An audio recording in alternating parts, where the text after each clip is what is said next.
창세기 강의 57번째 시간 약속을 가진 나그네라는 제목으로 같이 말씀을 나누겠습니다.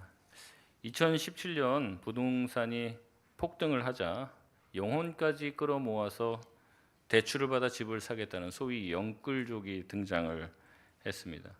듣는 순간 마음에 별로 들지는 않았습니다. 얼마나 집이 좋아서 영혼까지 끌어다가 집을 사나 싶었습니다. 아무리 집이 좋다 손 치더라도 그렇게까지 할 일인가 이런 생각이 들었죠. 마치 내가 원하는 소원이 있으면 영혼까지 팔아서, 영혼을 사탄에게 팔아서라도 내가 그걸 얻고 싶다, 이런 소리를 이제 세상 사람들이 가끔 하는데 마치 그런 것을 연상시키는 단어같이 느껴졌습니다. 그럼에도 불구하고 우리나라에서 집을 사는 문제는 굉장히 중요한 문제이죠. 하루가 다르게 집값이 오릅니다. 하루가 다르게. 오늘 못 사면 내일은 더 비싸다. 오늘이 제일 싸다. 그러니까 빨리 사야 된다. 더 이상 집은 사는 곳이 아닙니다. 사는 곳이 아니라 사는 것이 되었습니다. 그래서 영혼까지 끌어서라도 집을 사겠다는 것 아닙니까? 그러나 집을 막상 가지게 되면 다 끝나나요? 그렇지 않죠. 집을 소유하면 그것으로 끝날 줄 알았는데 문제는 그 다음부터 시작입니다. 어떤 집은 또 잘 올라요. 어떤 집은 정체되거나 오히려 떨어지기도 합니다. 집값이 오르면은 뭔가 가슴이 뿌듯해지고 역시 잘했어. 집값이 떨어지면 탓하죠. 네가 그때 사라고 그래갖고 괜히 사갖고 내 고점에 물렸다. 그런. 집값이 떨어지는 것은 단순히 자산이 줄어드는 것이 아닙니다. 내 자신이 쪼그라드는 것 같은 느낌을 받게 되는 거죠. 집만 있으면 될 줄 알았는데, 집만 가지면 되고 아파트에 살면 괜찮은 줄 아는데 집을 가져도 채워지지 않는 것이 있다는 것을 알게 됩니다. 그러면 집을 가지지 않는 것이 나을까요? 그렇지도 않습니다. 어찌 보면 집 없는 것보다는 집 있는 게 낫죠. 사실 우리가 집을 소유하고 싶은 것은 하나님이 주신 마음 때문에 그렇습니다. 우리 모든 인간들은 하나님이 주시는 마음, 곧 우리 가운데 평안을 추구하고 싶은 마음이 우리 가운데 깊이 심겨져 있다는 거죠. 그래서 평안하고 안정감을 갖고 안식을 누리고 싶은 마음이, 하나님이 주신 마음이 우리 가운데 있는 거예요. 그래서 우리는 안정된 집, 안정된 거주지를 원하게 되어 있습니다. 하나님은 인간을 만드시고 인간에게 안정된 거주지인 에덴을 주시는 것이죠. 성경 전체에 대한 내용들도 그것입니다. 길을 잃어버리고 집을 나간 인간이 다시 집으로 돌아오는 이야기가 성경의 이야기인 거죠. 결국 전세로, 월세로 사는 무주택자들이 계약 기간이 끝날 때마다 가슴을 조마조마하며 이 집 저 집 옮겨 다니기를 싫어해서 이사를 이제는 그만하고 영혼이라도 끌어모아서 내가 정착하고 집을 사겠노라, 그래서 안정을 추구하겠노라 하는 것은 죄가 아니라 오래전 우리에게 심겨진 에덴에서의 기억 때문에 그런지도 모릅니다.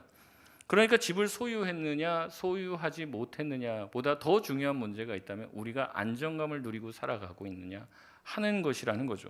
집을 사서 안정감을 누리고자 하는 사람들, 집이 없어서 집만 가지면 안정할 수 있다고 생각하는 사람들, 집을 가졌지만 집값의 등락이 반복됨으로 자기 마음에 여전히 불안함을 가지고 있는 모든 사람들이 다 누리고 싶은 것은 진짜 안정이에요. 진짜 안정, 진짜 정착하는 거고, 진짜 편하게 살고 싶은 것이 우리의 소원인 것이죠.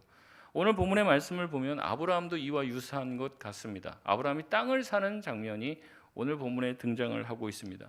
이 모습을 통해서 우리가 진짜 원하는 안정은 오직 하나님께로부터만 나올 수 있다는 것을 깨닫는 귀한 시간 되시길 바랍니다. 우리 본문으로 들어가 보겠습니다. 1절 말씀을 보면 사라의 죽음으로 시작이 됩니다. 사라는 127세까지 살았다고 말하고 있습니다. 성경 전체를 찾아봐도요, 여성의 수명이 기록된 것은 이곳이 유일합니다. 제가 주석을 찾다 보니까 이렇게 나오더라고요. 그래서 이제 의심이 들어서 다시 한번 챗 GPT랑 제미나이랑 다 물어봤습니다. 그러니까 딱 하나래요. 사라가 유일한 여성으로 수명이 기록된 사람이라고 나와 있습니다. 우리는 아브라함만 중요하게 생각하죠. 사라는 옆에 있는 곁다리 같은 그냥 세트 메뉴로 딸려오는 사람 같습니다. 근데 그게 아니라는 거예요. 성경에서는 사라의 믿음 또한 아브라함의 믿음만큼이나 중요하다고 여기고 지금 정확하게 그의 연수를 기록하고 있습니다. 그래서 사실 이제 원문으로 보면 1절의 시작이 사라로 시작해서 사라로 마치고 있습니다. 그러니까 사라가 그만큼 중요하다는 거죠. 그래서 사라의 수명까지 언급하고 있습니다. 2절에 사라가 죽은 곳은 어디라고 얘기합니까? 가나안 땅 헤브론이다. 가나안이라고 얘기를 하는 거죠. 평생의 동반자인 사라가 죽자 아브라함 또한 슬퍼합니다. 슬퍼하고 애통했다라고 이야기합니다.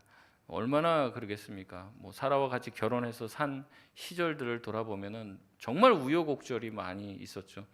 심지어 또 이제 그 위험에 처했다고 아브라함이 느끼니까 자기 아내 사라를 2번이나 자기의 누이라고 속여서 다른 남자에게 넘겨주기도 했고, 하나님을 믿는 그런 과정 가운데서 여러 번 흔들릴 뻔했을 때도 사라와 그 모든 과정들을 같이 넘어왔던 그런, 어떻게 보면은 부부라고 하기에는 그거보다 더 큰 뭔가 전우와 같은 그런 느낌을 가진 사람이 바로 이 사라입니다.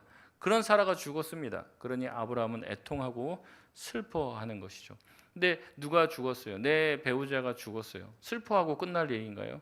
아니죠. 슬퍼해도 이제 슬픔을 멈추고 해야 될 일이 있습니다. 그것은 이제 장례식을 치르는 것이고 장사를 지내는 것이죠. 그래서 아브라함은 3절에 어떻게 행동합니까? 3절 말씀 보면 그 시신 앞에서 일어나 나가서 해쪽 속에게 말하여 이르되라고 말합니다. 아브라함은 울다가 이제는 일어나서 행동을 합니다. 사라를 장사할 곳을 얻었어야만 했기 때문에 그런 거죠. 그래서 그 땅의 소유자인 해쪽 속을 향해서 이렇게 말합니다. 우리 4절 말씀 같이 읽겠습니다. 시작. 나는 당신들 중에 나그네요 거류하는 자이니 당신들 중에서 내게 매장할 소유주를 주어 내가 나의 죽은 자를 내 앞에서 내어다가 장사하게 하시오. 아멘. 아브라함은 자기를 소개합니다. 뭐라고 얘기합니까? 당신들 중에 내가 나그네요 거류자라고 이야기를 합니다. 떠돌이라는 거예요. 떠돌이. 정처 없이 떠도는. 하나님은 아브라함에게 온 땅을 다 주겠다고 얘기했습니다. 가나안은 온 땅을 다 주겠다고 했다고. 아브라함이 그 약속을 믿었다면 이렇게 자기를 떠돌이라고 말하면 안 되는 것 아닌가요? 아브라함의 믿음이 흔들리는 것입니까? 아니면 어쩌면 정말로 아브라함은 떠돌이였죠? 그렇기 때문에 자기 자신을 현실적인 자기 인식을 하고 고백하는 것일까요? 정확하게 알기는 어렵습니다. 근데 아브라함의 자기 인식이 그랬다는 거예요. 나는 떠돌이고 나그네다라고 얘기를 합니다. 그러나 해쪽 속은 아브라함을 다르게 생각을 합니다. 6절 말씀에 이렇게 말합니다. 내 주여 들으소서. 당신은 우리 가운데 있는 하나님이 세우신 지도자이시니 우리 묘실 중에서 좋은 것을 택하여 당신의 죽은 자를 장사하소서. 우리 중에서 자기 묘실에 당신의 죽은 자 장사함을 금할 자가 없으리이다 라고 말합니다. 뭐라고 부르면 첫 번째 내 주여라고 얘기하는데 히브리어 원어로 보면 아도나이, 하나님을 부를 때 아도나이라고 얘기를 하거든요. 주님 이런 뜻입니다. 그러니까 이제 해쪽 속은 아브라함을 주님으로 바라보는 거예요. 또 하나는 뭐예요? 하나님이 세우신 지도자라고 인식을 하고 있습니다. 그러니까 원하는 땅 아무데나 마음대로 쓰라고 얘기를 하는 것이죠. 아브라함은 자신을 떼내기 정도로 얘기하지만 해쪽 속은 그를 향해 하나님이 세우신 지도자, 주님이라고 얘기합니다. 어느 게 맞을까요? 둘 다 맞습니다.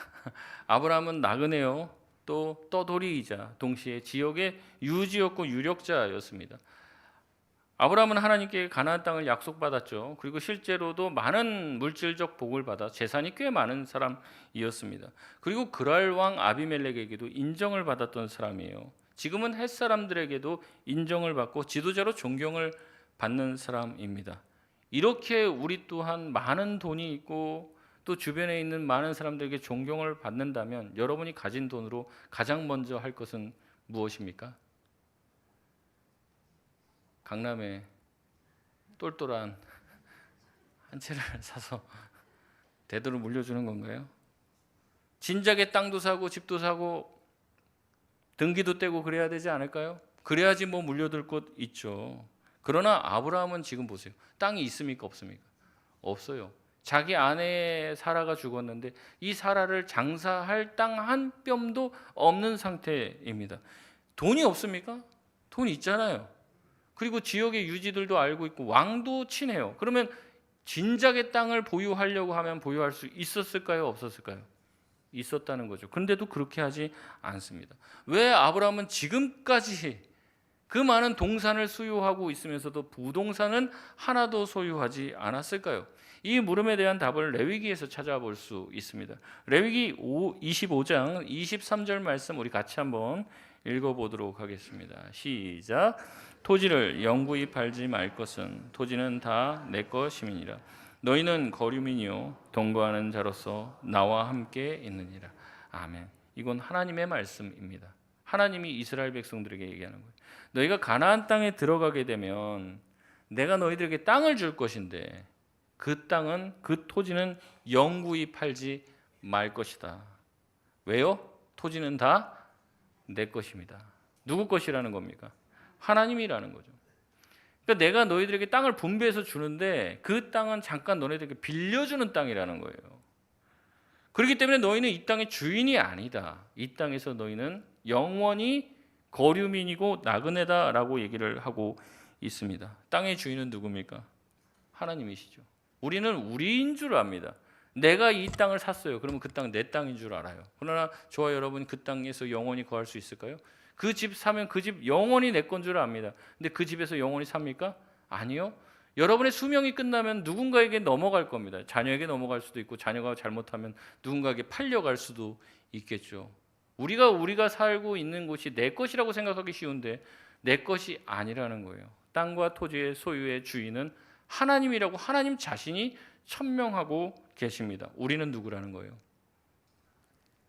거류자, 나그네라고 하나님 말씀하고 계십니다. 다윗도 마찬가지입니다. 다윗은 한 나라의 왕이죠. 큰 궁을 소유하고 있는 사람입니다. 왕이라고요, 왕. 다윗 성이 있었습니다. 다윗 궁전이 있었다고요. 근데 그 다윗이 시편에서 자기 자신에 대해서 이렇게 고백을 합니다. 시편 39편 12절 말씀 우리 같이 한번 읽겠습니다. 시작. 여호와여 나의 기도를 들으시며 귀를 기울이소서. 내가 눈물 흘릴 때 잠잠하지 마옵소서. 나는 주와 함께 있는 나그네이며 나의 모든 조상들처럼 떠도 나이다. 아멘. 다윗은 왕이었습니다. 집을 가지고 있는 사람이었어요. 집 문서가 있다고요. 그럼에도 불구하고 뭐라고 고백을 합니까? 나는 떠도는 사람이다. 나는 나그네다라고 얘기합니다. 왜 그렇습니까? 자기 자신이 집의 주인이 아니라는 걸 알았어요. 자기의 땅과 자기의 집, 자기 나라 또한 누구의 것입니까? 하나님 것이라는 거죠. 우리는 집을 소유함으로, 그 땅을 소유함으로 안정을 얻고 싶어요. 그리고 그 땅이 나를 지켜주고 내가 산 땅과 그 집이 나를 보호해 줄 것으로 생각합니다. 그리고 그 보호를 우리의 아들들, 딸들, 그리고 손주들에게까지도 물려주고 싶은 거죠. 그런 안정감을. 이게 준비가 안 되면 불안한 거예요. 그래서 집 가지고 계신 분들은 그래도 좀 평안할 텐데 집이 없으시면서 자식한테 뭐 물려줄 게 없으신 분들은 불안하는 거예요. 그래서 우리 평생 소원이 뭡니까? 내 집 마련인 거죠. 내 집 마련. 그리고 사는 겁니다. 그냥. 우리의 소유, 우리가 집을 소유했다는 것 자체가 우리 마음에 평안을 주는 이상한 세대가 되었다는 거죠. 에리 프롬은 소유냐 존재냐라는 책에서 현대인은 자신의 존재의 불안을 소유로 해결하려고 한다라고 주장하며 이렇게 말합니다. 내가 가진 것이 곧 나라면 가진 것을 잃을 때 나는 더 이상 존재하지 않게 된다. 그래서 나는 우울에 빠진다. 나의 정체성을 무언가를 소유하는데 매달려 있기 때문에 그렇다라고 말합니다. 내가 가진 것이 나라는 거예요. 현대인들은 가진 것. 그러니까 내 자신이 더 확대되고 커지는 것은 뭡니까? 많이 가져야 된다는 거예요. 내 출신 학교, 졸업장, 그게 나예요. 내가 다니고 있는 직장, 연봉, 내가 소유하고 있는 집, 그 집이 몇 개인지, 어떤 집인지, 몇 평인지 그게 납니다. 내가 회사에서 직급이 어느 정도 올라가는지 이게 나예요. 근데 거기서 떨어지잖아요. 집이 좀 쪼그라들잖아요. 그럼 내가 쪼그라드는 것처럼 느끼는 거예요. 그러니까 소유가 조금 줄어드는 거잖아요. 근데 소유가 줄어들었다고 생각하는 게 아니라 내가 줄어들었다는 거죠. 그래서 직장에서도 직급이 정체돼 있고 친구들은 다 동기들은 다 승진하고 그럼 어떤 느낌을 받습니까? 내가 쓸모없는 존재처럼 느껴지는 거예요. 그러니까 하나님 안에서 어떤 나의 존재 가치를 나의 소유, 내가 가지고 있는 직업, 내 위치에서 찾는다는 거죠. 이것을 하나둘 잃게 되는 어떤 순간이 찾아오게 됩니다. 근데 내 소유가 내 자신이었기 때문에 그걸 잃으면 내 자신이 완전히 무너져 버리는 거예요. 이미 가지고 있는 것도 많고 괜찮은 사람인데도 무너진다는 거예요. 제가 예전에도 뉴스를 보니까 병원장이 자살을 했다고 그래요. 병원장. 우리가 병원장이면은 그 사람 외제차도 몇 대가 있어요. 근데 어려워지니까 자기 삶이 조금 어려워지고 병원이 빚이 좀 늘어나니까 견디지 못하는 거예요. 그러니까 우리가 봤을 때는 왜 병원장이고 돈이 그렇게 많은데 왜 그렇게 되지? 근데 그게 아니라 자기가 가지고 있는 소유가 자기인데, 자기 자신인데, 그게 점점 줄어듦을 느끼니까 자기가 살 가치를 못 느낀다는 거죠. 여러분, 그렇기 때문에 우리는 어떻게 합니까? 다른 사람들이 성공하고 집 사고 잘 되고 이렇게 되니까 나도 거기를 쫓아가야지 비슷하게 급을 맞출 수 있는 거예요. 그래서 뭘 하는 거예요? 영끌을 하는 거예요. 영혼까지 끌어다가 내 소유를 채우지 못하면, 그렇게 해서 집을 사고 뭔가를 사고 채우지 않으면, 내 소유를 더 많이 가지고 있지 않으면 내 자신이 안정감을 누리지 못하고 불안해하며 사는 거예요. 에릭 프롬은 계속해서 이렇게 말합니다. 소유의 방식으로 사람이 사는 한 가진 사람도 못 가진 사람도 영원히 노예다. 가진 사람은 잃을까 두려워합니다. 못 가진 사람은 영영 가진 사람의 것을 나도 갖지 못할까 봐 두려워하며 삽니다. 소유에 매여 있다면 다 그렇게 살게 된다는 거죠. 그러나 아브라함을 보십시오. 아브라함은 믿음의 사람으로서 소유에 집착하지 않습니다. 소유에 매여 있지 않는 거예요. 그 모든 것에서부터 달관합니다. 이 땅의 주인은 하나님이라는 것을 믿었습니다. 그리고 하나님이 주려고 하면 언제든지 주실 수 있다는 것을 안 거예요. 그러니까 가지려고 하지 않는 거죠. 이 땅에서의 삶은 나그네며 자신이 돌아갈 곳은 하나님이 예비해 놓고 계시다는 믿음으로 살기에 굳이 자기가 땅을 사지 않습니다. 자기의 안정을 소유에서 찾지 않고 어디서 찾는 겁니까? 하나님 안에서 찾는 거예요. 하나님이 나와 함께 계시고 하나님이 나를 책임져 주시면 충분한 거예요. 땅 같은 거 필요 없는 거죠.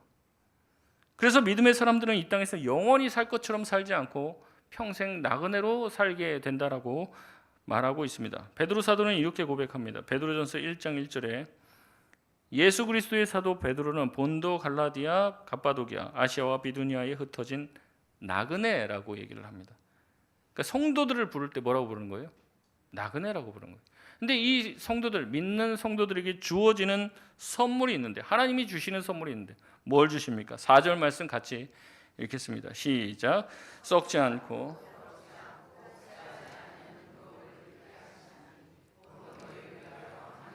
간직하신 것이라. 아멘. 베드로는 교회들에게 편지하며 성도들은 나그네다. 그러나 이 성도들이 마지막에 받게 될 것이 있는데 그것은 무엇이냐? 썩지 않을 것이라는 거예요. 더러워지지 않는 것이고 쇠하지 아니하는 유업, 이제 하나님이 주시려고 하는 우리에게 유산이라고 할 수 있죠. 재산을 준다는 거예요. 뭘 받게 되냐면 하나님께서 우리에게 집을 주게 된다는 거죠. 우리가 영원히 안식을 누릴 집을 주시게 되는데 이것은 성도들을 위해서 하늘에 하나님이 딱 간직해 놓으신 거예요. 하늘에 간직해 놓으신. 우리 주려고 따로 이렇게 간직해 놓으신, 그걸 주려고 하셨다는 거죠. 그러니까 나중에 예수님께서 재림하게 되실 때 우리가 거할 영원한 집은 썩지도 않아요. 아파트 아무리 잘 지어도 몇 년 갑니까? 한 40년 지면 되면 뭐 해야 돼요? 뭐 재건축해야 된다 그러고 60년 되면 야, 그거 어디서 어떻게 사람 사냐 막 그렇게 얘기하죠. 근데 하나님이 지으신 집은요, 재건축 필요 없습니다. 안 썩는다는 거예요. 녹물 안 나온다는 거죠. 더러워지지도 않고 쇠하여지지 않는 영원한 집 유업을 우리에게 주신다고 얘기하는 거예요. 그것을 하나님이 어떻게 하신다고? 하늘에 준비해 놓고 계신다는 거죠. 예수님 말씀하십니다. 뭐라고 얘기하십니까? 아버지 집에 거할 것이 많도다. 내가 먼저 가서 너희들이 거할 처소. 뭘 예비한다는 거예요? 처소가 쉽게 말하면 집을 예비한다는 거예요. 우리가 거기 가서 육체로 부활해서 영원히 살 그 집을 하나님이 지금 뭐 하신다고요? 예비하신다는 거예요. 여기는 기껏 넓어봤자 뭐 40평, 50평. 거기는 끝도 없이 아마 넓을 겁니까? 화장실 뭐 몇 개 필요합니까? 말만 하십시오. 하나님이 다 준비해 놓으신다는 거예요. 끝도 없이. 아버지 집에는 거할 곳이 많다는 거죠. 이게 얼마나 귀한지 그것을 맛보고 믿는 사람들은 이 땅에서 나그네 삶을 살아도 충분히 괜찮다는 거예요. 그걸 믿는다면. 무슨 말인지 아시겠습니까? 우리가 이 예수 그리스도를 믿고 신앙을 가진다는 것은 내세를 믿는다는 것이고, 하나님께서 우리가 죽고 난 다음에 아니면 예수님이 재림하셔서 세상 끝날이 왔을 때 그 다음에 펼쳐질 일들을 믿는다는 거예요. 그러니까 죽은 다음을 믿는다는 거죠. 내세를 믿는다는 거죠. 근데 이 내세 뭐가 벌어지는지 잘 모르고 신앙생활 하시는 분들이 정말 많은 것 같아요. 성도는요, 이 땅에서 집과 땅을 소유함으로 안정감을 누리는 사람들이 아닙니다. 모든 것의 주인이신 하나님 안에서 하나님이 예비하신 집, 영원한 집을 소망하며 이 땅에서 나그네로 살지라도 영원히 하나님께서 우리에게 물려주실 땅을 소망하며 나그네로 사는 것이죠. 여러분, 이게 참 설명하기가 어려워요. 근데 제가 오늘 긴 내용이지만 간단하게 좀 잘라서 말씀을 드리면 두 가지로 좀 얘기를 할게요. 우리가 죽고 나면, 우리가 세상 끝날을 맞이하게 되면 크게 두 가지 일이 순차적으로 이루어지는데, 첫 번째는 하나님의 영원한 심판이 있으실 겁니다. 그리고 그 다음에는 갱신이 있게 돼요. 이 세상이 새로워지게 된다는 거죠. 먼저 심판에 대해서 말씀을 드리겠습니다. 심판에 대해서 얘기하려고 하면 세상 끝날에 마지막 심판이 있게 된다는 이야기를 들으면 불편해 하시는 분이 계실지 모르겠어요. 아마 심판이 세상 끝날에 우리가 죽고 나서 하나님의 심판을 받게 된다는 게 마음 불편한 사람들이 계시다면 아마 여러분은 인생을 그렇게 고생하지 않으면서 사셨던 것 같습니다. 여러분이 인생을 살면서 별로 억울한 일도 당하지 않으셨고 평탄한 인생을 사셨을 가능성이 많습니다. 아니요, 목사님, 저도 인생 나름대로 억울하게 살았고 저도 속상한 일 참 많습니다. 아니요, 그렇지 않습니다. 여러분, 심판을 믿지 않는 사람들은요, 대부분 안락하게 살았을 가능성이 높습니다. 만약에 여러분의 가족이 전쟁에 휘말려서 여러분이 눈앞에 보이는 데서 적군에 의해서 목이 잘리는 것을 보았다면, 여러분이 사랑하는 배우자가 여러분의 눈앞에서 적군들에 의해서 강간당하는 모습을 보았다면, 여러분의 자녀들이 전쟁에 휘말려서 여러분의 눈앞에서 불타 죽는, 산채로 불타 죽는 것을 보았다면, 그리고 나서 그 적군들이 총 한 방 맞고 그냥 죽고 아무 일도 없다면, 여러분, 그것이 정말 정의로운 사회라고 할 수 있습니까? 그 세상이 정말로 정의롭고 하나님이 살아계신 그 세상이라고 할 수 있을까요? 그렇지 않죠.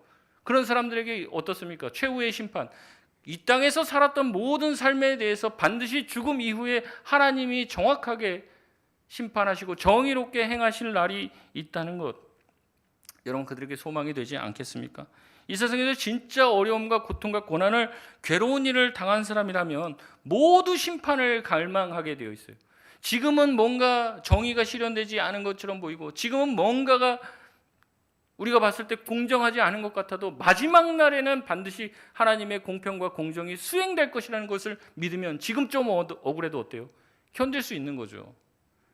하나님께서 반드시 그날이 되면 그 사람이 했던 모든 말들과 행동으로 인해서 분명히 정확하게 판단을 내리시기 때문에, 여러분, 그런 하나님을 저는 사랑합니다. 그런 정의의 하나님.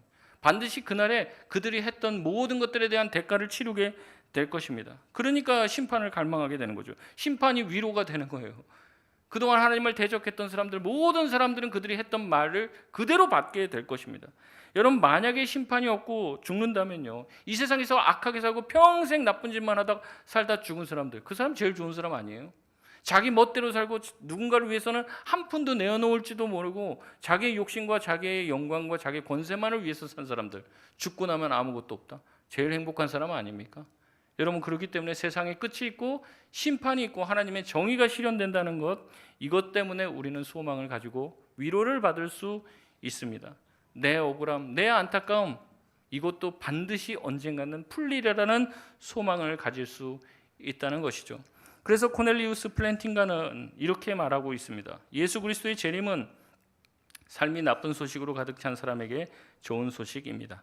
만약 당신이 파라오 치하의 이집트 노예이거나 19세기 초 미국의 노예라면, 바벨론 포로로 잡혀간 이스라엘 사람이거나 알바니아로 쫓겨난 코소보 사람이라면, 남편이 화가 나면 당신을 벽장에 가두거나 친구들을 불러 성폭행하겠다고 위협하는 문화권에 사는 여성이라면, 당신은 누군가 예수 그리스도의 재림을 언급할 때 절대 하품하지 않을 겁니다.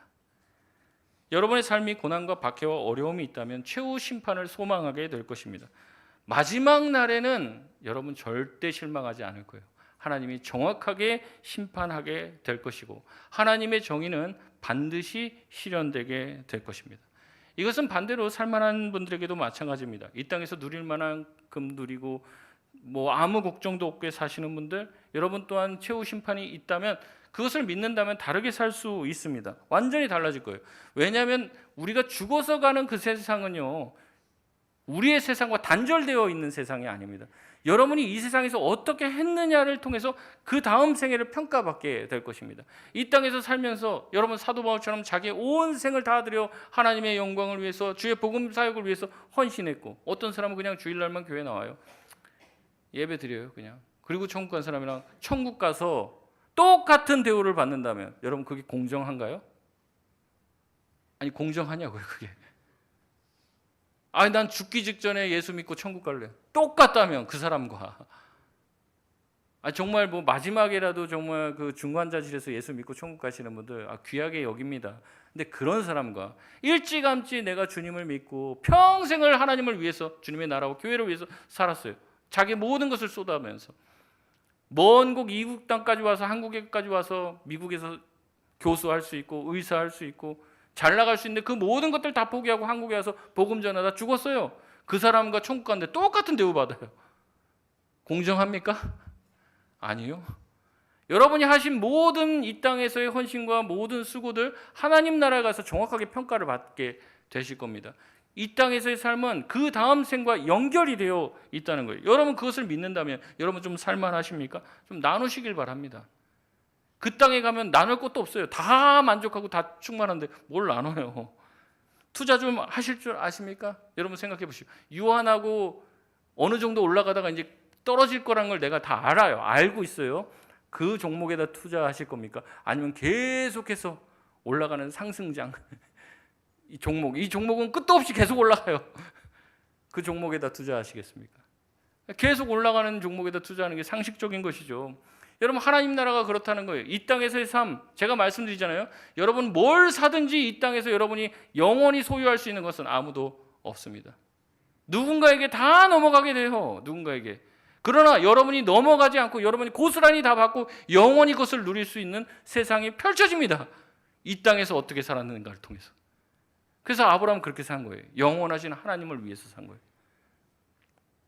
여러분 그렇게 하나님을 위해서 투자하고 하나님을 위해서 헌신하고 하나님이 기뻐하시는 삶을 살았어요. 천국에 가면 어떻게 되겠습니까? 그 모든 것에 대해서 뭘 받게 된다는 거예요? 상급을 받게 된다는 거예요. 상급을. 근데 이거는 물론 이제 차등의 상급이 아닙니다. 요거 좀 얘기하려면 또 시간이 길어지는데 상을 받게 된다는 거예요. 여러분이 여기서 하나님의 나라와 영광을 위해서 산 모든 것은 보상을 받게 된다는 거예요. 그러니까 이 세상에서 정말 우리가 심판을 믿는다면 다르게 살겠죠. 심판 얘기만 했는데 심판 후에 뭐가 있다고 그랬습니까? 갱신이 있다고 그랬어요. 변화가 있게 된다는 거예요. 쉽게 얘기하면 갱신이 뭐냐? 업그레이드입니다. 업그레이드. 우리가 이 세상에서 누르는 모든 것들이 천국에 가면 다 업그레이드가 돼요. 변화가 돼요. 제가 이제 그 천국에 대해서 묵상하게 되면서 우리 주변에 있는 뭐 제자 훈련하는 사람들이랑 이제 좀 나눠봤는데 천국에 가면 뭐 하는 것 같냐라고 얘기를 했어요. 대부분 얘기하는 게 다 똑같더라고요. 여러분 천국 가면 뭐 하는 것 같습니까? 뭐 할 것 같아요? 뭐 할 것 같아요? 천국 가면 예배 드린다고 뭐. 또 뭐예요? 찬양하고 또 뭐예요? 또 예배하고 뭐. 또 뭐 합니까? 기도하고 뭐 찬양하고. 언제까지 그래야 돼요? 영원히 그렇게. 좋아요? 좋으십니까? 영원히 찬양하고 예배하고 막 그런데요. 계속. 제가 보면 그거 그렇게 좋은 것 같지는 않은데 물론 찬양하고 그게 나쁘다는 말씀드린 게 아닙니다. 교회에서 예배드려도 1시간 좀 넘어가면 막 좀 쓰시고 막 집에 가고 싶은데 뭐 가면은 그냥 계속 찬양만 하는데 예배만 드리는데 기대감이 좀 떨어져요 좀. 근데 우리가 천국을 좀 오해하고 있는 거죠. 천국은 그런 곳이 아닙니다. 여러분 천국은요 기쁨이 넘치는 곳이에요. 즐거움이 넘치는 거예요. 조금 말을 바꿔볼까요? 쾌락이 충만해서 넘치는 거죠. 흘러 넘치는 거예요. 기쁨과 쾌락과 즐거움이 우리에게 터져 나온다고요. 젊은 애들 얘기로 하면 도파민이 막 터진다. 천국에 있는 게 핸드폰 게임하는 것보다 더 좋다고요. 더 기쁨이 충만한. 업그레이드란 말이에요. 여러분 우리가 이 세상에서 누리는 모든 기쁨은요. 하늘나라의 기쁨의 그림자밖에 안 돼요. 그림자. 하늘나라에서 누리는 기쁨의 그림자예요. 여러분 뭐 하면서 좋습니까? 맛있는 거 먹으면 좋죠. 맛있는 거.